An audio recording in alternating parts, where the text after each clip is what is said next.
Welcome back to the Legendborn audiobook experience.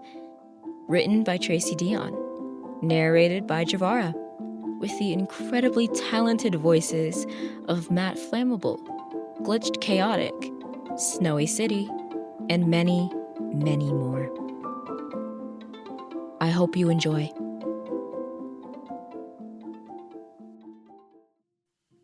Chapter 2. Leave. Now. I'm leaving. Now. That seems right. Good. Best. Even. Beside me, Dustin is leaving too. I need to go. He shakes his head like he can't fathom why he hadn't left the party already. I find myself nodding in agreement. Tor told us to leave, and we should do as she says. We're on the gravel path now. The lot a few minutes walk through the trees.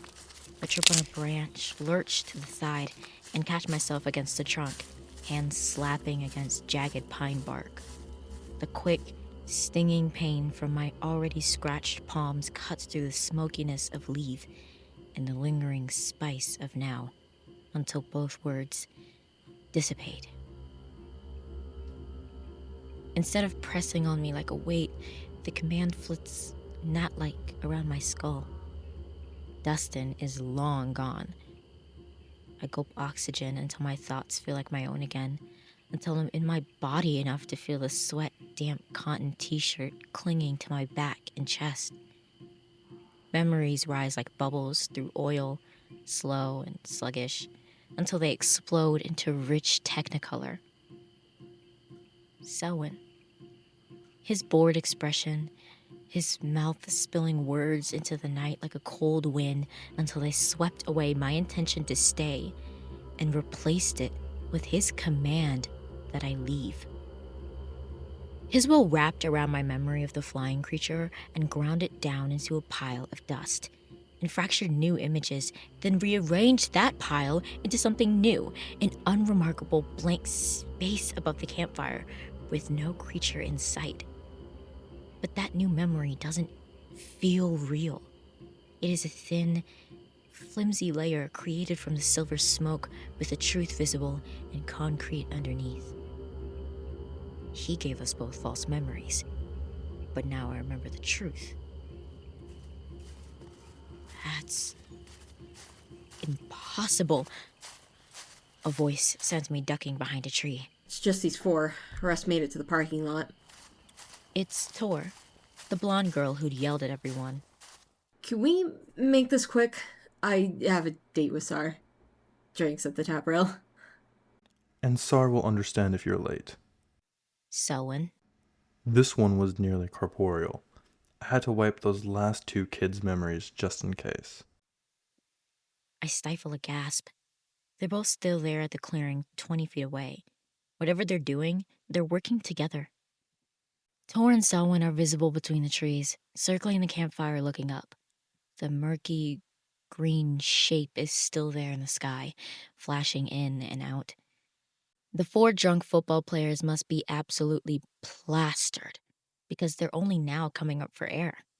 They sit back, chests heaving, faces bloodied, expressions disoriented. One of them moves to stand, but someone is at his side in the blink of an eye. His hand drops like an anvil on the kid's shoulder, forcing the larger boy back down so hard and fast that I hear his knees crack against the earth. The boy screams in pain, falling forward onto his hands while I muffle my own cry. "Dude!" another boy shouts. Shut up, Snaps Selwyn. The wounded boy struggles in Selwyn's grip, but Selwyn holds him down without effort, without even looking. Selwyn's gaze hasn't left the flickering thing moving above their heads. After several pained breaths, the boy releases a low moan. The rest of you, over here with him. The other three boys exchange glances in a silent debate. Now! He barks, and they scurry together on hands and knees to sit next to their injured friend. In that second, I realize I have a choice. I can go find Alice and Charlotte. Alice will be worried sick. I can leave, like someone told me to. I can put up my wall again, this time against whatever is happening here with these kids I don't know from a school I've barely started. I can hide my curiosity, just like after Bree, just like my grief. Or I can stay. If this isn't just a trick of grief, then what is it? Sweat streams down my forehead, stings my eyes. I bite my lip, weighing my options. As soon as I get them out of the way, it's going to bolt. Selwyn cautions. You don't say. Tor says dryly. Snark later, hunt now. Hunt? My breaths quicken. Pot, kettle, black. Tor huffs, but reaches over her shoulder for something I can't see. Any choice that I had evaporates when silver smoke appears from nowhere. It writhes and coalesces around Selwyn like a living thing, wrapping his arms and chest, blurring his body. His amber eyes gleam, actually gleam like dual suns, and the ends of his dark hair curl upward, topped by bright flames of blue and white. The fingers on his free hand flex and contort at his sides, as if they're pulling and churning the air itself. Impossibly, he is both more terrifying and more beautiful than before. Silver smoke materializes and surrounds the boys. They don't even blink, because they can't see it. But I can, and so can Selwyn and Tor. When Tor takes a step back, I finally see what she's holding. A dark metal rod curved in an arc, a downward snap, and it extends into a bow. A goddamn bow! At the sight of her weapon, the top football players shout and scatter like crabs. Ignoring them, Tor pulls hard to extract a silver bowstring from one end. Strings the weapon with practiced fingers. Test the tension. The girl I'd called Prissy draws an arrow from a hidden quiver between her shoulder blades and knocks it without looking. Takes a breath, and in one powerful motion, pulls the bow up and the arrow back to her ear. One of the players points a shaking finger. What? Where do you want it? Tor asks, as if the boy had never spoken. Cords of muscle strain at her bicep and her forearm. Selwyn tilts his head, assessing the creature. In the wing. Tor aims. The string tightens. On your signal. A beat. Now. 3 things happen in quick succession. Tor's arrow flies. Someone swings toward the boys, spreading his arms wide and murmuring words I can't hear. And the boys stand up. They march around the campfire in a line and walk in my direction. Tor's arrow has pierced the shimmering mass. For a split second, I see wings in the campfire smoke, claws. A thud, and it's writhing on the ground, scattering leaves and dirt, half the arrow sticking up. Whatever it is, it's not much bigger than a possum, but just as angry as one. I shudder. Possum. With wings. The football players reach me, and I duck out of sight as they pass. My blood runs cold when I see their expressions. Mouths slack. Eyes unfocused. They move as if drugged. Is that how I'd looked? A screech splits the air, yanking my attention back to Selwyn and Tor. A hiss. A voice like metal scraping across glass.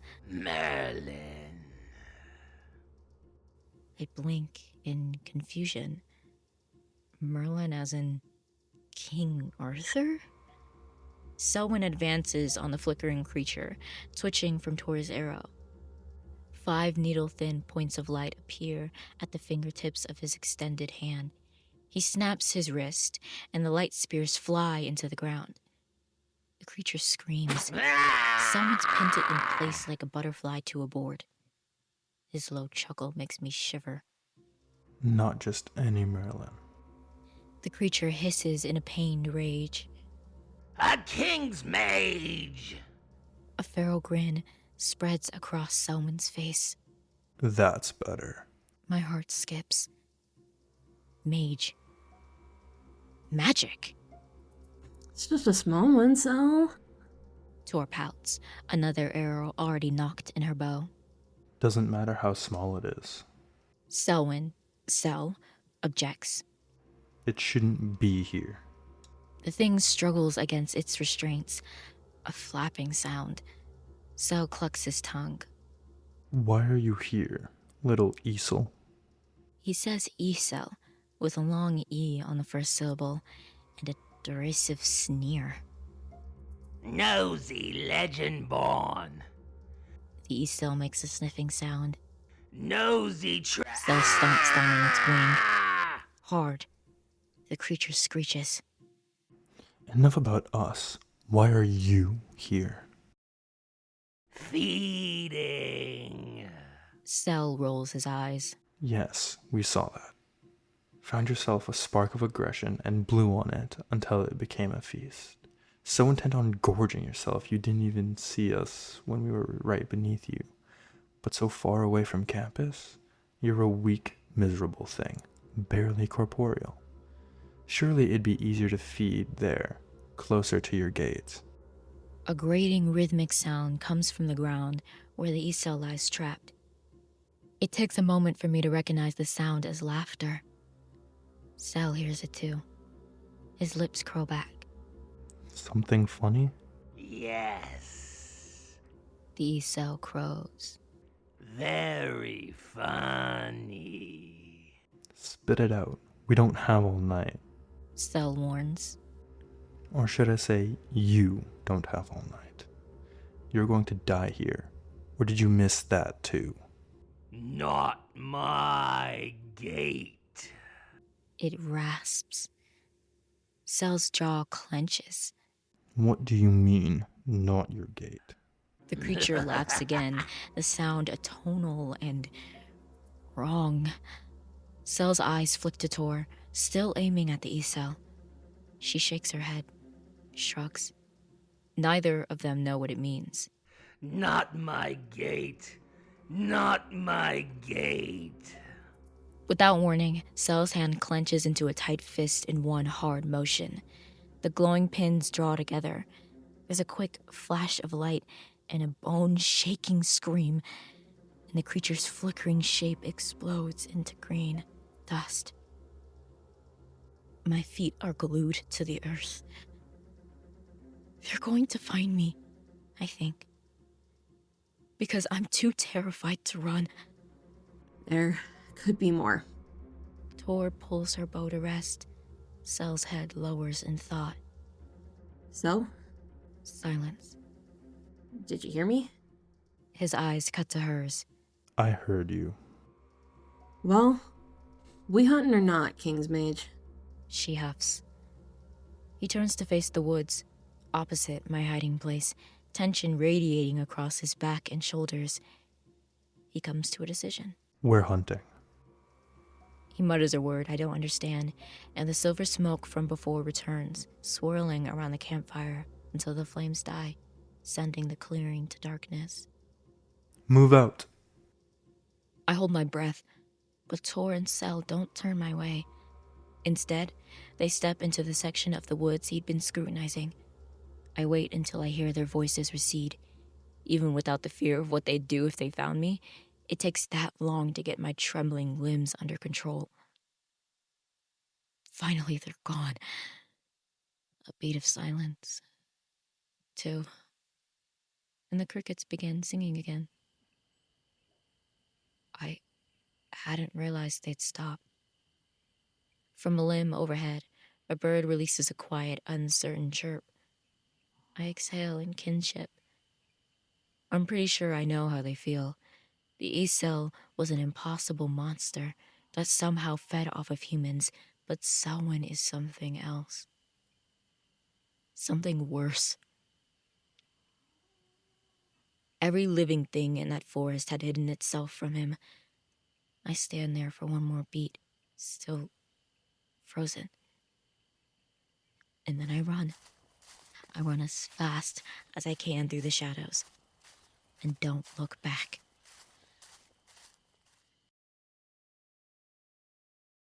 Chapter 3. When I burst through the trees, I slow down, all thoughts of the impossible disappearing. Lights flash blue and red against the night sky, and dread, heavy and sour, fills my stomach. A Durham County Sheriff Patrol car has pulled into the lot, and my friends are standing beside it, talking to a deputy holding a notepad. Charlotte and the deputy both notice me approach. The deputy, a white man in his 40s, flicks his notebook closed and puts a hand on his hip, as if to remind me there's no use in running away. The holstered gun on his other hip doesn't go unnoticed. Alice is tucked behind them, a quiet shadow with her head bowed. Her hair falls forward into a thick black curtain, hiding her face. The sight makes my heart ache. When I reach the car, the deputy glances at Charlotte. Ah, this your friend? Charlotte nods, then continues rapidly explaining and apologizing. I go to Alice and look her over. You okay? She doesn't respond or look me in the eye. I reach for her shoulder, but she twists back, away from my fingers. Alice, Now that we're all here, the deputy drawls, aided by a long, suffering sigh. He strides around the driver's side of his squad car, taking his sweet time on purpose, I'm positive, and leans on the hood. Ms. Simpson, you're free to go with a warning. The next time it'll be a ticket. Miss Chen and Ms. He tips his head my way expectantly and raises a brow. I swallow, my heart's still racing. Matthews. Uh-huh. He nods at the back seat of the squad car. You're both with me.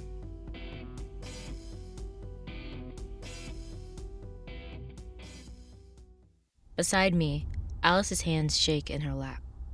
I glance at the squad car's glowing blue digital clock. 10:32.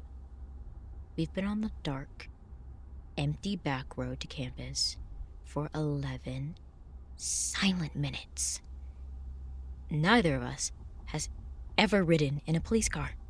It smells like leather and gun oil and something sharp and minty. My eyes land on a round green and black tin of classic wintergreen flavored Skol in the cup holder between the front seats. Ugh. Beyond the metal mesh divider, a dusty laptop sits attached to the center console. Below it, there's a pile of electrical equipment sprouting coiled wires and covered in dials and switches. The deputy, whose name tag says Norris, fiddles with the radio station until it hits the chorus of Sweet Home Alabama over the crackling speaker. I'm 16. I pay attention. I listen to the stories from uncles, cousins, hell, even my own father about police run-ins and stops. I see the videos online. Sitting in this car and thinking about those images makes my heart pound. I don't know if there's a single black person in this country who can say with 100% confidence that they feel safe with the police. Not after the past few years. Probably not ever. Maybe there are some somewhere, but I sure as hell don't know them. Alice sits stiff as a board, gaze locked outside the window onto the endless wall of passing shadowed woods. In the front seat, Norris taps his thumb on the wheels and mouths, Lord, I'm coming home to you. Alice. I whisper. Something happened. Not talking to you. Come on, I hiss. Back at the campfire, there was... God, I don't even know where to start. It was the fight, I think. Y'all need to quit the chatter. Deputy Norris orders. I catch his eyes in the mirror. He raises a brow as if to say something. I dare you. I shudder my gaze and look away. After a few minutes, Norris speaks up. So, Carolina. My kid applied a couple years ago. Didn't get in. Tough school to crack. Pricey, too. Neither one of us knows what to say to that. How'd y'all swing it? We both hesitate. Swing what? Getting accepted or the cost? Alice answers first. Scholarship. Norris's eyes find me in the mirror. How about you, girlfriend? I'm guessing need-based? Alice stiffens, and my hackles raise. I'm not his girlfriend, and I'm not ashamed to have financial aid, but that's not what he's asking. Affirmative action is written all over his knowing sneer. Merit, I bite out through gritted teeth, even though it's none of his business either way. He chuckles. Sure. I breathe through a surge of impotent rage. My fingers curl into my thighs, tensing with all of the things I can't afford to say right now. After a few minutes, the car slows. We're still miles from campus, and there's no intersection or car in sight. Just a straight, two-lane road, illuminated by the squad car's headlights. Then I see why Norris is stopping. Two figures have emerged from the tree line on the other side of the road. As the squad car pulls closer, lights on full, the figures cover their eyes with raised hands. Norris rolls to a stop beside them, turns the volume down, and lowers his window. Little late to be out for a stroll. Norris, is it? Blood drains from my face at the sound of that voice. Deputy Norris's shoulders tense. Kane. His eyes slide to the left. Morgan. Sorry about that. Didn't recognize y'all. Alice leans against her own window to get a better look at who I know to be Selwyn and Tor. Nosy Legendborn. I noticed. Sel says smoothly. He bends at the waist, and I direct my eyes straight ahead, face blank. In my peripheral vision, I see his gaze linger on me for a moment, then move to Alice. His attention sets my nerves on fire. Stragglers from the quarry? Yep. Norris confirms. He hesitates, then clears his throat. Anything to be concerned about there? Selwyn stands. Not anymore. Norris's chuckle is tight, nervous. Glad to hear it. Norris knows. He knows. Is that all? Sel asks dryly. If Norris is offended that he, a Durham County Sheriff's deputy and full-grown man, is being just as good as dismissed by a teenage boy, he doesn't show it. Just taking these two back to campus. Sel is already walking down the road, his attention withdrawn. On your way. On your way. Not a request, not a suggestion. An order. Any ounce of security I could have felt in this car is erased in 3 words. Whatever higher power Deputy Norris answers to, these two teenagers outrank him. Norris salutes Tor before she follows Sel. Then he shifts the car into drive to continue down the road toward UNC. After a minute, he turns the radio back up and hums under his breath.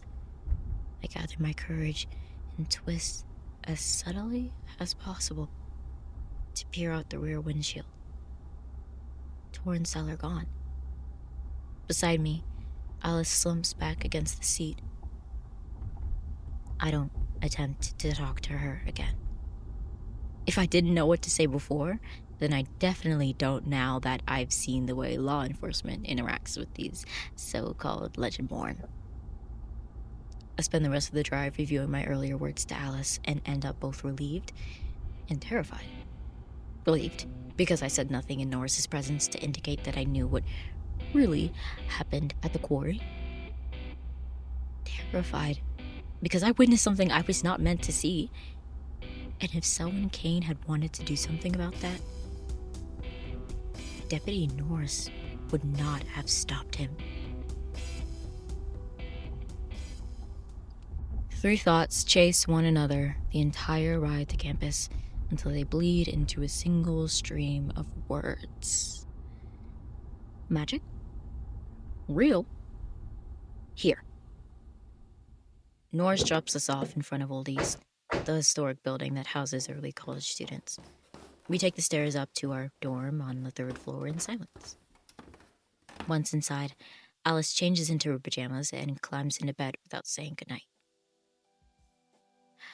I find myself standing adrift in the middle of our floor.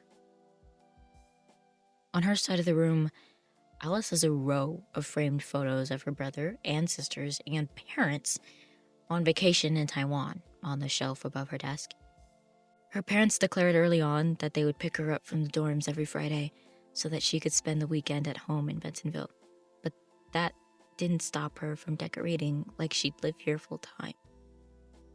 Earlier today, she'd hung a few rom-com posters on the wall and draped a 6-foot string of Christmas lights over her bed.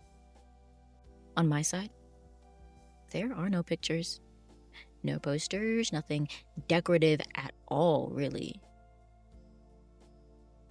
Back home, it hurt beyond tolerance to walk the halls of my childhood home and see photos of my mother alive and smiling. I even hid her knickknacks. Any sign of her existence cut into my heart, so when it came time to move to Chapel Hill, I packed a light. All I have here are the few plastic bins of books and stationery, a suitcase of clothes, my favorite sneakers, my laptop and phone, and a small box of toiletries. After tonight, everything looks like an artifact from another world where magic doesn't exist. Real. Here, 3 other words join the thread. Merlin, King's Mage, Legendborn. I don't expect to find sleep, but I climb into bed anyway. Childhood imaginings colliding with the hellish reality I'd witnessed tonight. When I was little, I loved the idea of magic. The kind that lives in Percy Jackson and Charmed. Sometimes magic seemed like a tool that could make life easier. Something that could make the impossible possible. But real magic includes creatures that feed on humans. A small voice inside me thinks that if they hunt those creatures, the Legendborn must be good. They must be. But when the night slips into early morning, that voice grows quiet. And by the time I fall asleep, my ears ring with echoes. The boy's sharp cry of pain when Selwyn forced him to his knees. Dustin's slurred mumble as he marched to the parking lot. And the East Cell scream when Sel destroyed it. Chapter 4. Alice's voice pulls me awake. What is it? I groan. Sleep threatens to drag me under, and I don't want to fight it. Get up! Alice stands fully dressed, with her arms crossed and hip popped. The Dean of Students' office called. The Dean wants to see us in 15 minutes. My heart seizes in my chest and my thoughts fly. Selwyn, the creature, the ride home with Norris, magic, it was all real. Wait, does the Dean know too? Is he in cahoots with Selwyn and Tor like the police? I swallow against a rush of panic. Why? She fixes me with a pointed stare. Why do you think? It takes me a long minute to realize what she's referring to. Expulsion. Ours. In one motion, I'm upright and out of bed. Alice pivots on a heel and sweeps out the door, her face a mixture of anger and apprehension. I'm heading over now. Don't be late. The door slams. I scramble for my phone, find Charlotte's late night group text. Oh my fucking god. Holy shit, I'm so sorry. Cops have never shown up to the quarry party. Text me when you get this. Next, a missed call and a voicemail from a number I don't recognize with the Orange County area code and a university prefix. My own call from the dean's office. I dash around the room looking for clean clothes. A few minutes later, I'm out the door, down the hallway, and taking the dorm steps 2 at a time. I hit the crash bar on the exit door and stumble down the stone steps at the side of the brick building. To my right, students stand in a long line on the red bricks surrounding the old well, waiting for a sip and a good luck on the first day of classes. Beyond them, the grounds are dotted with old-growth trees, low bushes, and a Confederate statue facing north. I cross the street and trot between the South Building and the old Playmakers Theater. As soon as I clear both, I've got a picturesque view of Polk Place, the university's main quad. Then, it feels like the 700-acre campus stares back at me all at once. Academic buildings hold the border on all 4 sides of the rectangular lawn, connected via a sprawling network of walkways that stretch long over the grass and cross one another like red brick latticework. 100 yawning, groggy students drift across the quad like birds in scattered migration. Some navigate the campus by memory, heads bent over their phones. Others move in pairs or groups, cutting across the grounds toward the dining hall for breakfast before their 8 a.m.s. Late summers, early morning clouds cast the sky in muted grays and turn leaves to rich greens. This is probably only a tenth of the grounds, but it's still more school than I've ever walked. It takes a minute to get oriented. I thumb through a campus map on my phone and take off at a jog through the low-hanging mist and dew-drenched grass for the Student and Academic Services building. My mind tosses up images from last night like dark, confusing confetti. I want to tell Alice what I witnessed, but would she believe I saw a golden-eyed boy who uses magic to hypnotize students and a girl who carries a bow and arrow in her back pocket? And what about the deputy, maybe even the entire sheriff's department, who almost definitely knows the truth and helps keep it quiet? Alice didn't see the e-cell, but she saw Selwyn dismiss Deputy Norris.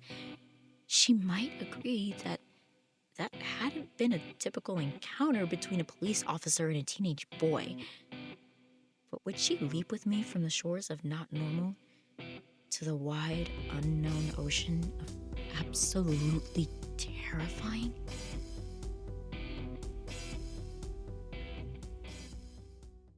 Miss Matthews, Miss Chen, please sit down. Dean McKinnon has a former football player look about him. Broad shoulders that stretch the seam of his blue striped button-down. I'm grateful that he's offered us a seat and sit quickly. I have at least an inch in height on him, even in flats and not counting my hair, tall in its bun. It tends to make older men uncomfortable when I meet their gaze equally. Sometimes, I wish I could shrink into someone more convenient. He strides around the desk to take his own seat. The sun sends a wide band of light in through his office window, and it bounces white and blue and gold off the silver nameplate that sits crooked on the front edge of his mahogany desk. He pulls up a file on his computer and starts to scroll through it while we wait. His hair is shorn close to his temples, graying, but the color looks premature, like working with thousands of students has aged him exponentially. Probably has. I'm probably one of them. Beside me, Alice sits ramrod straight and still, but my knee bounces in anticipation. I'd been mentally composing my "don't kick us out" speech since the elevator ride up to the second floor of the SASB. I'm not going back to Bentonville, especially not after what I saw last night. The dean opens his mouth to speak, but I'm faster. Mr. McKinnon. Dr. McKinnon, Miss Matthews. His voice is so stern. I temporarily forget my rehearsed speech. He steeples his fingers. Or Dean McKinnon. I have earned my titles. Alice shifts uncomfortably in her chair, and her lips press into a thin line. Yes, of course. I hear my voice slide into the tone and accent that matches the dean's. Dean McKinnon, first of all, I'd like you to know that it was my idea to go off campus last night, not Alice's. Dean McKinnon's blue eyes flash between us, and he smoothly cuts me off. Did you handcuff Miss Chen to you, thus forcing her to follow you? I exchange a glance with Alice. She tilts her head as if to say, "Shut up, Bree." No. Good. He clicks into another file. My transcript and student ID appear on the screen.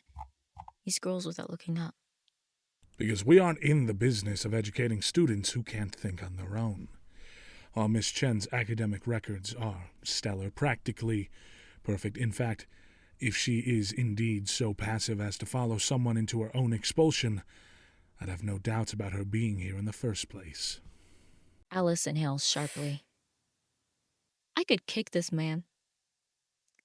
Dean McKinnon leans back in his chair and releases a long sigh.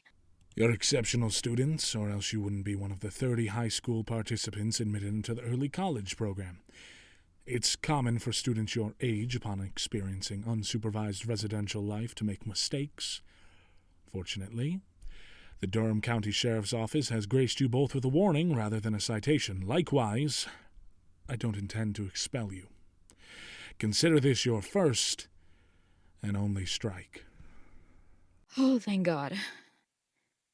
We both release a breath. However, Something sharp flashes through Dean McKinnon's eyes. there are consequences for your blatant disrespect for program policies and the disregard for your own written agreement to follow them. I open my mouth, but he silences me with a look.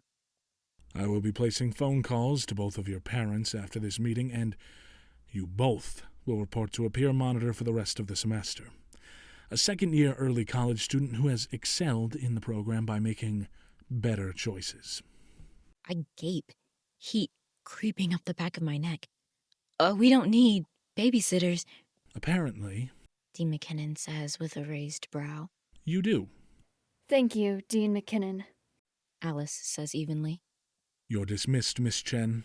We both stand, but he gestures for me to stay. Miss Matthews, a moment.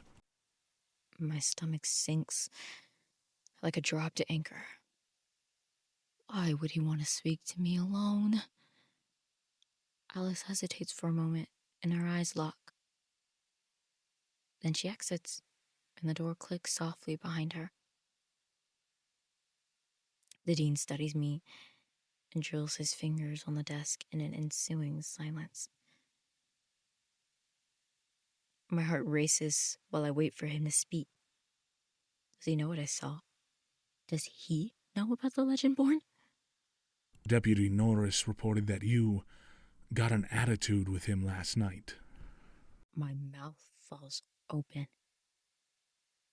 An attitude? I barely said a word to him. He's the one who... Dean McKinnon stopped me with a raised palm. There are no excuses for disrespect to law enforcement. No excuses for back talk. I didn't... If you'll let me finish. He says. I clench my teeth and my fingers curl into fists on my thighs. Alice is passive and I'm disrespectful? White, hot fury rises in my gut, my chest, my jaw. Fortunately, I explained to Deputy Norris that this is a difficult time for you, and a new environment that's... He offers a patronizing smile. different than what you're used to. What I'm used to. My mind spirals. First, the racist cop, then the dean believing him without even giving me a chance to explain. And now... Your mother is... Was. I correct him. Automatic, even as my brain processes the hard turns in our conversation. He inclines his head. Was. Yes, of course, your mother was an esteemed alumna in her department. She was an advanced student. Patents for biochemical testing processes, leading-edge work in soil science. I didn't know her personally, but our time here as undergrads overlapped. I will my hands to stop shaking, and I inhale slowly. He caught me off guard, but I have my defenses. I close my eyes, imagine my wall stretching up, up, up. I just wanted to say I am sorry for your... My eyes snap open. She's not lost. The words erupt from my mouth. Dean McKinnon purses his lips. Alice Chen is an exemplary student. But you, Miss Matthews, with your mother's legacy and your test scores and transcripts, I'd say that you have potential for brilliance. I don't know what to say to that. I don't know if I'm brilliant. I know that my mother was brilliant, and I know that I'm not my mother. His eyes flick toward the door behind me. Your assigned mentor will contact you today. Dismissed. I slip out the door, dizzy with frustration and humiliation both. Alice, sitting stiffly on the bench at the end of the hallway, jumps to her feet. As I get closer, I can see her red-rimmed eyes and tear-streaked face. Her trembling fingers hold a wrinkled white tissue that's been twisted into a rope. Alice, I begin, glancing back at the dean's door. You won't believe what happened in there. I'm pissed! You're pissed? Alice breathes. How do you think I feel? I... startled. Confused by her rage. We're not getting kicked out. It's okay. It's not okay!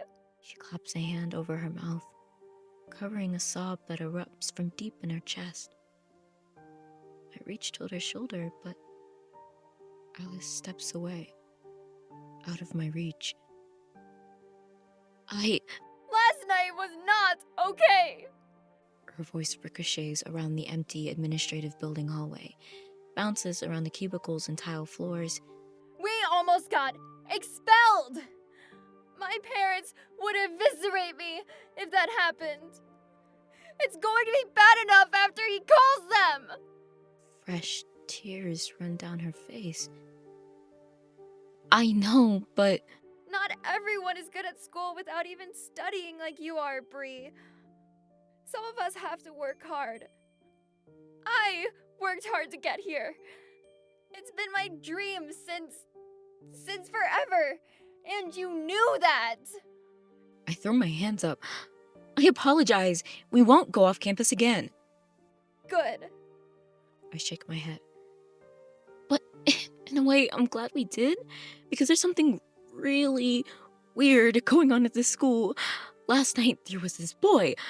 Are you seriously changing the subject right now? Alice steps back. To talk to me about a boy? No, I exclaim. You're not listening to me.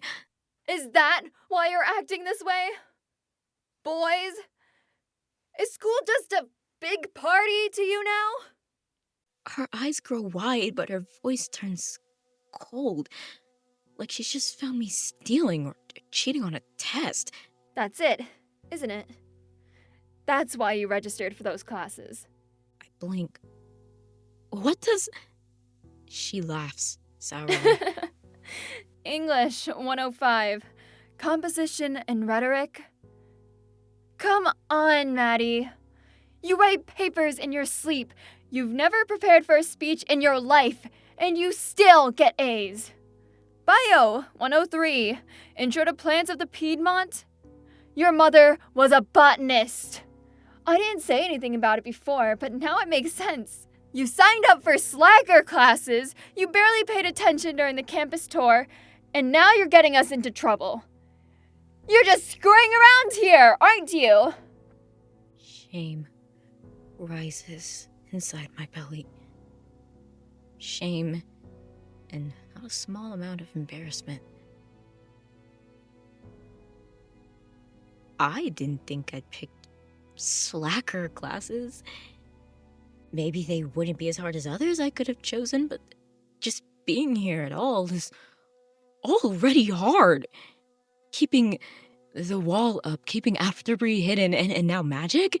Anger chases right behind the shame, burning it away in a fiery rush. Alice doesn't even know about Afterbreed. Alice doesn't know about any of it. You didn't have to go to the quarry. I spit. You could have said no. She groans. Ugh. You've been acting like this all summer. Like nothing matters. I couldn't let you go off alone with Charlotte Simpson. So what? You're my babysitter now too?